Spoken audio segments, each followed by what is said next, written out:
On va revenir un peu sur le cas de l'Angleterre parce que on a 2-3 informations assez intéressantes. Déjà, ça commence à bouger un peu au sein du gouvernement et notamment du parti travailliste, donc le parti de gauche au pouvoir avec Starmer en tant que président de ce parti-là, puisqu'on a la vice-présidente qui a tout simplement démissionné. Voilà, elle a totalement démissionné et elle a été remplacée. Donc c'est une blanche, une rousse de surcroît. Une rousse, donc déjà, elle avait déjà des bons points de base. Bon, elle était gauchiste, malheureusement. Mais à côté de ça, elle a été remplacée par un black. Eh oui, par un black qui avait demandé des réparations à l'Angleterre pour les dégâts dans les Caraïbes et pour l'esclavage dans les Caraïbes. Eh oui. Donc on dégage une blanche pour mettre un noir encore plus activiste. C'est génial, l'Angleterre. C'est absolument génial. Aucun doute que les Anglais doivent se sentir tellement bien représentés par leur gouvernement, c'est assez incroyable. Mais avant de commencer la vidéo, rapidement, je vous invite à vous abonner en activant la cloche, à me rejoindre sur le Discord, sur les réseaux, à lâcher un j'aime et un petit commentaire et le petit boost. Donc, on va revenir là-dessus parce que ici, on a Graham Linehan, vous savez, cet acteur, comédien, écrivain, je crois qu'il fait un peu de tout, activiste anti-trans qui avait été arrêté par la police en Angleterre à son débarquement d'un vol en provenance des US. Et quand il est arrivé, on l'a arrêté pour 3 tweets anti-trans qu'il a fait, donc soi-disant que voilà, ça stigmatise les gens, c'est un facho nazi, en plus il est blanc, alors c'est vraiment le grand méchant loup. Et donc quand il avait été arrêté, on lui avait offert une libération sous condition de ne plus jamais tweeter. Voilà, on te libère si tu fermes ta grande bouche, Graham. Si tu te tais, voilà, on te libère. Et donc, il s'est exprimé. Il s'est exprimé en dehors du tribunal. Écoutez ça. C'est très intéressant et c'est très pertinent ce qu'il dit. And the police work for trans activists and left-wing lunatics like that, and they don't work for the people anymore. Donc là, en gros, il dit que la police travaille pour les activistes trans, pour tous ces gens-là, mais elle ne travaille plus du tout pour le peuple. I met a nice policeman there, but they're isolated because the rest of the police force is just completely captured by gender ideology. Voilà. Donc en gros, il a rencontré un policier qui était très gentil, très conciliant avec lui, mais malheureusement, comme il le dit, ils sont isolés en fait. Ils sont totalement isolés, les flics, puisque les autres en fait sont complètement emprisonnés dans cette idéologie du genre, l'idéologie gauchiste par le gouvernement, par tout ça.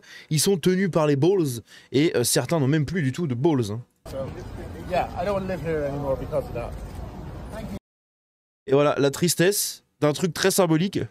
Vous avez un mec, un citoyen britannique, d'une 60aine d'années, je pense, c'est peut-être même un peu plus, qui défend son pays, qui profite, enfin, qui produit dans son pays, voilà, qui enrichit son pays, mais qui derrière ne veut plus vivre dans son pays.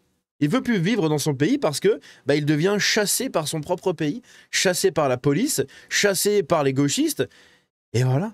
Et ça, c'est triste.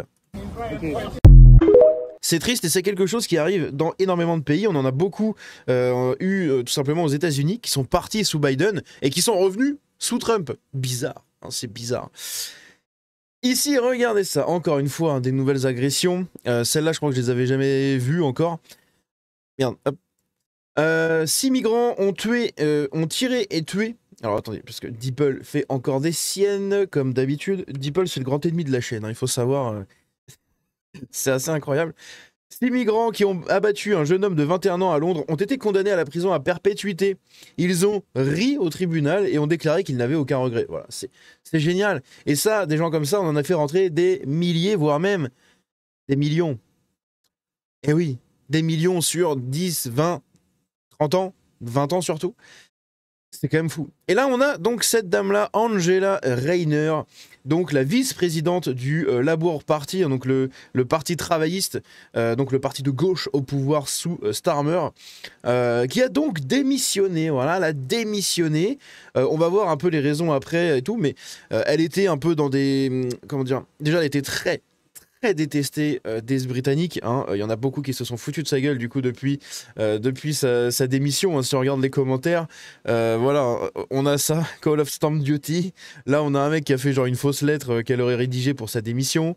Là, il y a des trucs qui sont faits avec des images d'IA. Là, vous avez ça, le truc Rainer, elle part avec la caisse. Voilà, le Labour Party, les rats quittent le navire. Voilà, le Nasty Party. C'est ridicule. Ici, on a ça. Alors, celle-là, cette image-là, elle est tellement pertinente. C'est incroyable. Donc là, voilà, Angela Rayner. Donc, elle est rousse, c'est bien, mais bon, il n'y a que ça, quoi. Il y a vraiment que ça chez cette dame-là. Donc, bref, voilà, elle se fait conspuer, insulter, railler, moquer, tout ce que vous voulez. Et on va voir un peu après pourquoi elle est partie. On a quelques informations, en tout cas. Sécurité aérienne, pardon, un vol Ryanair. Vous avez compris, hein, le jeu de mots Ryanair, Rainer. C'est pour ça que tout à l'heure les gens l'avaient mis comme ça. Qui effectuait la liaison entre l'Angleterre et l'Espagne a été dérouté en urgence vers l'aéroport de Toulouse à cause d'un passager britannique ivre qui a tenté d'ouvrir une porte de secours en plein vol, provoquant la panique parmi les passagers. L'homme a été débarqué, manu militari, et interpellé. Voilà, donc c'est génial, c'est génial. Ils ont de ces cassos aussi chez eux. Hein. Il y en a dans tous les pays, hein. Mais c'est quand même assez incroyable de toujours se rendre compte de ça. Oh, oh, oh.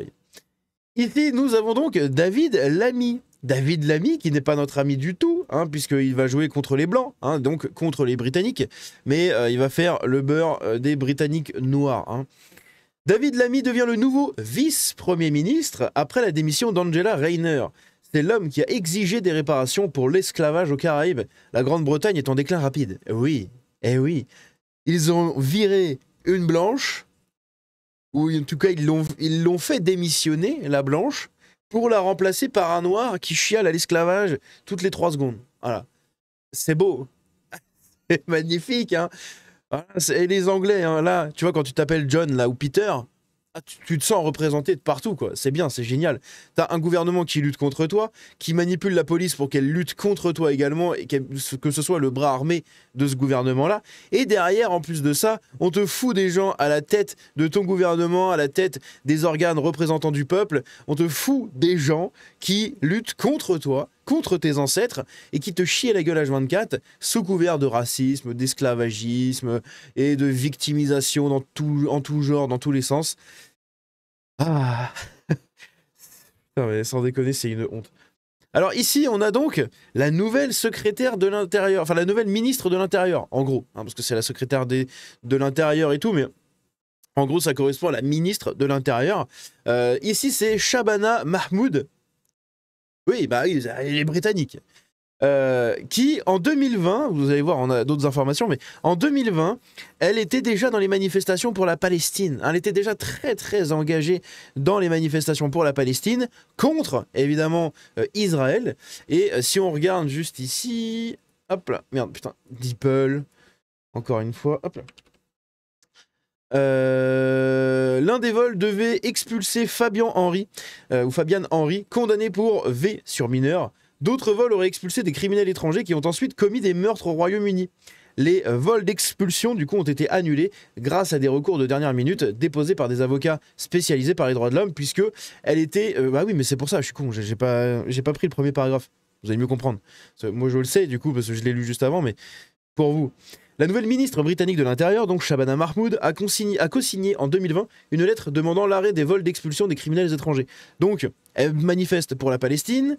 Derrière, elle appelle tout simplement à l'arrêt des expulsions d'étrangers, hein, donc notamment de VR, de tous ces trucs-là. Elle milite contre les Blancs, hein, en gros, et elle protège les étrangers, les migrants et compagnie. Et à la fin, elle se retrouve dans l'une des plus grosses, à la tête en tout cas, d'un des plus gros organes de la politique britannique. C'est honteux. C'est vraiment honteux. Sans déconner, je sais pas comment les Anglais vont faire pour se relever de ça, tellement ils ont été grands remplacés, même jusqu'au gouvernement principal maintenant. Après les maires, après les conseils municipaux, les conseils régionaux, etc. Eh bien maintenant c'est directement au gouvernement, puisque ici on le voit, hein, donc Shabana Mahmoud, nommée nouvelle ministre de l'Intérieur du Royaume-Uni, voilà. Aïe aïe aïe. Ministre de l'Intérieur qui est en charge de la police, qui est en charge de la sécurité intérieure du pays. Comment te dire que quand tu places une musulmane dans un pays où la plupart des gens sont contre les musulmans parce que les musulmans, ils sont beaucoup trop représentés dans les crimes, dans les délits, dans tout ça. Même s'il y a toujours une fine minorité de gens normaux, hein, on est d'accord. Mais la plupart des autres sont des dégénérés en fait. Et on les voit tout le temps, ils sont en train de V, ils sont en train de faire des agressions S, ils sont en train de se bagarrer, de se battre, de vendre de la drogue, bref, de plein de trucs dégueulasses dans tous les sens. Et donc maintenant, on a une dame qui est élue, qui est placée à la tête du ministère de l'Intérieur et qui vient de ces communautés-là.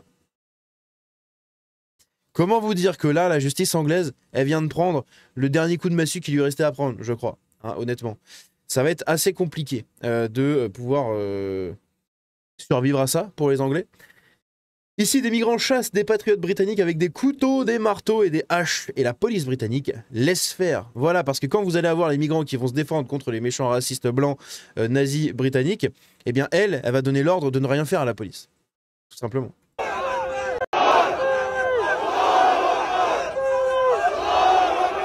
Je vous laisse réfléchir à ce qu'il prononce, hein, évidemment, comme d'hab.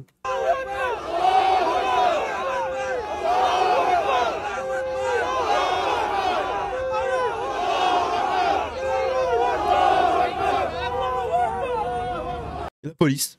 Voilà.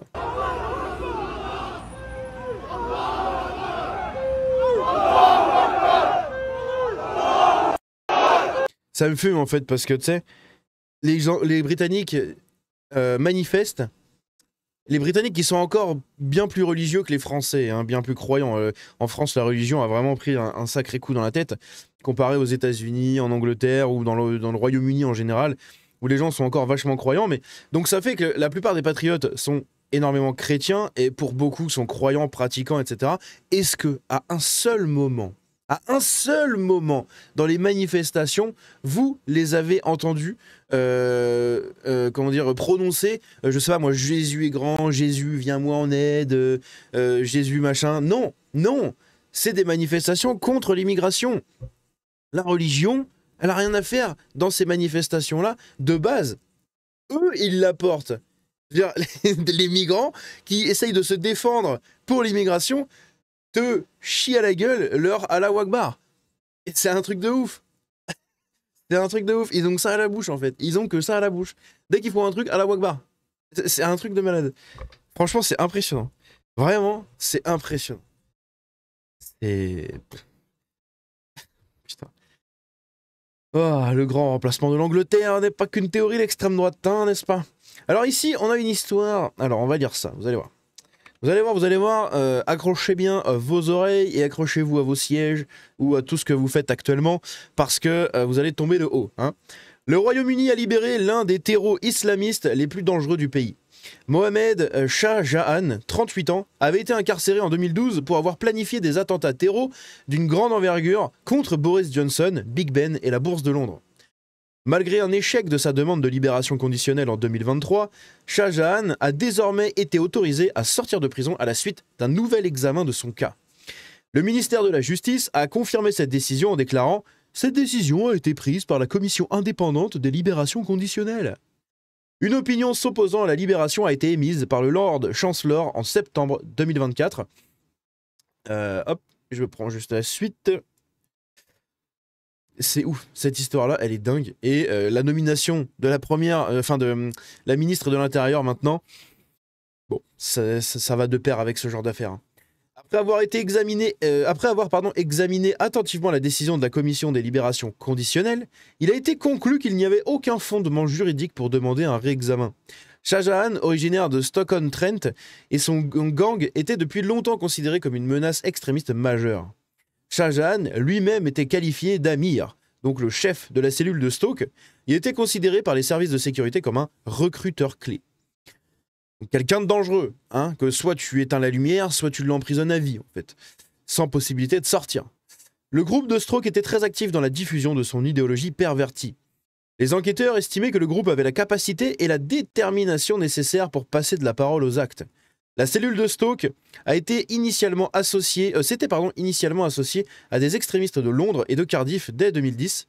convenant que les attentes terreaux sur le sol britannique étaient justifiés en raison de l'implication du Royaume-Uni dans les guerres à l'étranger. Voilà, c'est la victimisation. C'est-à-dire, tu viens taper sur moi, sur mon pays, je vais te détruire le tien. Ça ne sert à rien, ça ne sert à rien, c'est pas comme ça qu'on grandit, c'est pas comme ça que leur pays va se réparer, hein. Leur pays se fait bombarder la gueule.